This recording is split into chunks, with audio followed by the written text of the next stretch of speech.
Wala nang intro-intro. Ito ay Suzuki 2012, Suzuki Swift. So, ang problem nito nung una, manibela. Gumanit siya. So, yung electronic power steering, pina-scan natin. So, kada pa-scan natin, may bagay ang presyo. Kasi minomonitor natin ang sasakyan. Kasi dito, hinterland o remote areas, medyo mahirap pag dadayo ka pa sa mga shop. So, kada pa-scan mo, dito ay 1.8, 1.5, ganun. Nung una kasi 2K pa nga eh. So may bagay. So ngayon, dahil nauso na yung mga scanner, kailangan natin mag-provide ng sarili natin. Ang unang trinay natin dito sa 2012 Swift natin ay itong Elm 327. So ito ay may kasamang yan, itong PD. Kapag may driver kayo sa laptop, pwede nyong pasok ito. And then, kapag wala naman, iscan nyo na lang yan, yung QR code na yan. And then, i-dedirecta kayo dun sa site. I-install sa inyong laptop, online, kailangan nyo na internet, and then, i-update nyo yung software. Sad to say, hindi siya compatible sa Suzuki Swift 2012. Okay, so, pass na tayo dito. Kasi connection error, kahit anong gawin, connection error. So, na tayo sa sunod.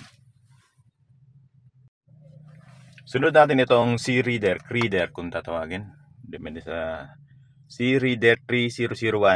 So ito ang ating sunod na provide. Ito ay connect nyo ulit sa internet. Ito ang gamit sa laptop. Connect ito dun sa USB port. And then pupunta kayo dun sa site na kasama ng nakalagay dito. Okay. So ang ginawa natin, ni-update. I-connect ito doon sa OBD port sa ilalim. And then, same problem. Ang nangyari ay connection error. Okay? Para mas maganda, try natin ngayon. Kasi yung isa, ito naka-Bluetooth. Inan-install ko na yung sa aking cellphone. Try natin ang C-Reader. So pag i-connect na natin, hindi na natin kailangan ito. Ayan. Ito lang kailangan natin. Itong isa. Ayan. Kasi pang laptop lang yan. Pang update. So ito lang kukonek natin. Nandiyan ang ating OBD. Ayan. Tapered naman yan, kaya hindi kayo malilito. Hindi yan baligtaran. Kukunik natin yan dyan. So ayan. Magpa-power on na siya. And then on natin ang ignition. Okay, lapit natin. Hindi kasi mag-focus. Ayan. So diagnose. Okay natin. Processing.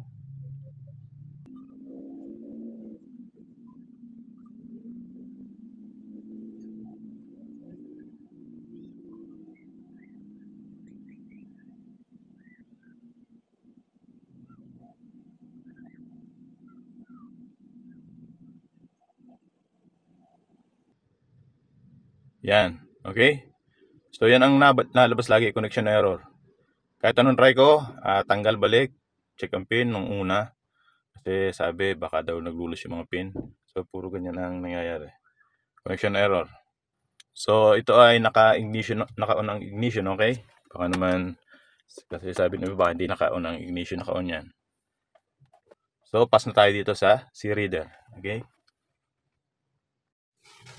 Sunod nating na-provide itong Think OBD 500. So Think Car, okay? So ayan. May QR code para sa manual. And then pag mag-update, kailangan nyo ng internet. Punta lang kayo dito sa doon, may nakalagay naman dyan, HTTP my Think Car, and then download update blah blah blah blah. Okay? So na doon may gagawin naman kayo para may update itong device nyo. So inilagay natin. And then, on ang ignition. Okay, just a moment. Lagyan natin ito sa ilalim.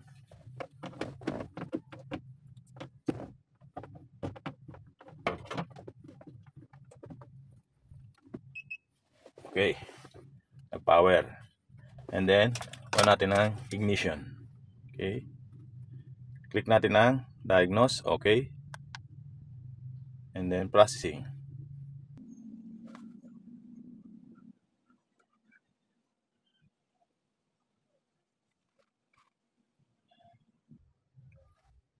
Communication error, same.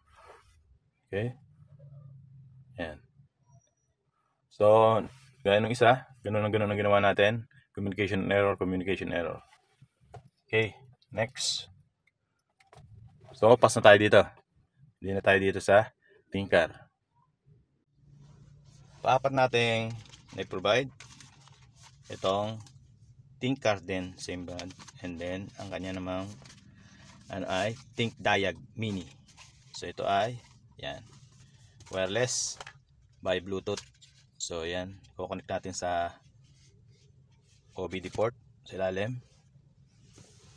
And then, ignition on. So, dito ay may in-install tayo na sa Play Store. Ayan, Think Diag. Okay, so yan ang aking in-install. Connect ko. Okay, nag-connect na siya. Ignition on. Punta tayo sa Think Diag. Yan.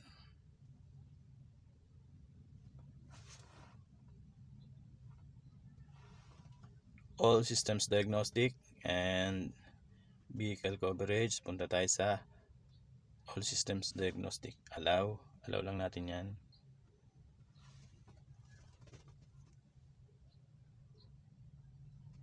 So yung VIN nasa tagiliran ng kotse natin yan. Okay, ito ang ating VIN. Yan, chassis number o yung ating VIN, vehicle identification number. Next lang natin yan. Next, close. Punta na tayo dito sa VIN decoding. Okay, Bluetooth connection. Yan. So nag-update. Download diagnostic software. Updating. Hintayin natin yung matapos.